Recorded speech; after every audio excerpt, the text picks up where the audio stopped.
سے امریکا اور اس کے کچھ جو الائز ہیں ان کو نقصان پہنچ رہا ہے، جس طرح آپ نے ذکر بھی کیا کہ مانیٹرنگ نہیں ہو رہی صحیح طریقے سے،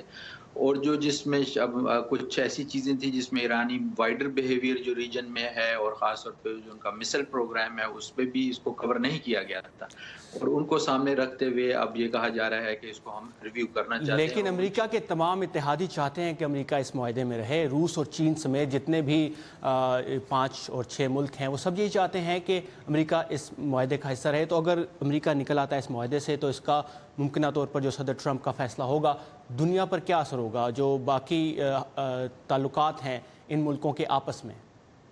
اور وہی میں ذکر کر رہا تھا کہ اس میں وہ امریکہ اپنے انٹرسٹ کو ساتھ لا رہا ہے اور یہ کہہ رہا ہے کہ دوسرے جو اس کے ایلائز ہیں ان کو اپنی انٹرسٹ کو جو ہے الائن کرنا ہوگا امریکہ کے ساتھ، اور یہ نہیں کہ اس کے برعکس ہو، اور یہی ایک ری الائنمنٹ سی ہو رہی ہے کہ امریکہ کہہ رہا ہے کہ ٹھیک ہے ہم اس ایگریمنٹ کو ریویو کریں گے، ہو سکتا ہے کہ وہ اس طریقے سے اس کو پورا ریجیکٹ نہ کریں، اس میں نئی چیزیں ایڈ کرنے کی کوشش کریں، اور جو امریکہ کے ایلائز ہیں وہ بھی یہی کہہ رہے تھے کہ اس کو رکھ کے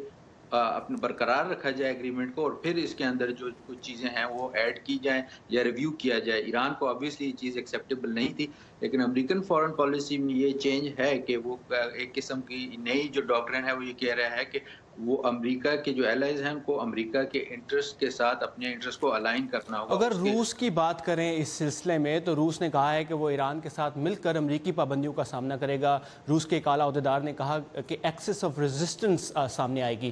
کہ وہ امریکہ اور باقی دنیا سے جو اقتصادی پابندیاں ایران پہ لگیں گی ان کا مقابلہ ایران کے ساتھ مل کر کرے گا۔ تو یہ بالخصوص جنوبی ایشیا کے لیے یہ کیا معنی رکھتا ہے اور خطے کے لیے؟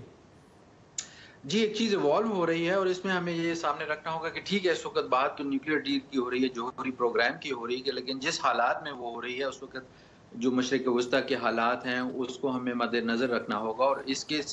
ڈیل کی نلیفائی ہونے کی صورت میں آبویسلی ایران پہ پریشر بڑھایا جا رہا ہے، اور اس کا تعلق شام کی صورتحال سے بھی ہے، یمن کی صورتحال سے بھی ہے، لیبنان اور اس وائڈر ریجن میں جو کچھ ہو رہا ہے۔ جو آپ کا سوال تھا جنوبی ایشیا کے لحاظ سے، تو ادھر بھی ایوالو ہو رہا ہے، جس طرح ہم دیکھ رہے ہیں کہ پاکستان اور روس کے تعلقات آگے بڑھ رہے ہیں اور اسٹریٹجک روابط جو ہیں وہ مزید آگے جا رہے ہیں، اور افغانستان میں جس طرح سے سچویشن چل رہی ہے اس میں بھی جو ہے الائنسز نئے طریقے سے ڈیولپ ہو رہے ہیں، تو ظاہری بات ہے یہ چیز نظر آ رہی ہے کہ چین اور روس قریب آتے جا رہے ہیں، اور وہ بہت سے انٹرنیشنل معاملات میں اپنا کوآپریشن بڑھا بھی رہے ہیں اور کہہ بھی رہے ہیں کہ ہم مل کے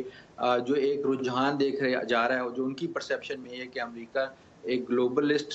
پلیئر کے برعکس اب ایک یونیلیٹرل سب پلیئر بنتا جا رہا ہے، جس میں وہ اپنے انٹرسٹ کو آگے رکھ رہا ہے اور اپنے ایلائز کو کہہ رہا ہے کہ کیونکہ وہ ان کے لیے اتنا کچھ کرتا ہے اپنے ایلائز کے لیے کہ وہ اپنے انٹرسٹ کو امریکہ کے ساتھ الائن کریں۔ جی، اور اب دیکھنا یہ ہے کہ صدر ٹرمپ آج اس بارے میں کیا فیصلہ کرتے ہیں۔ تھینک یو عارف انصار for your time and insight. شکریہ۔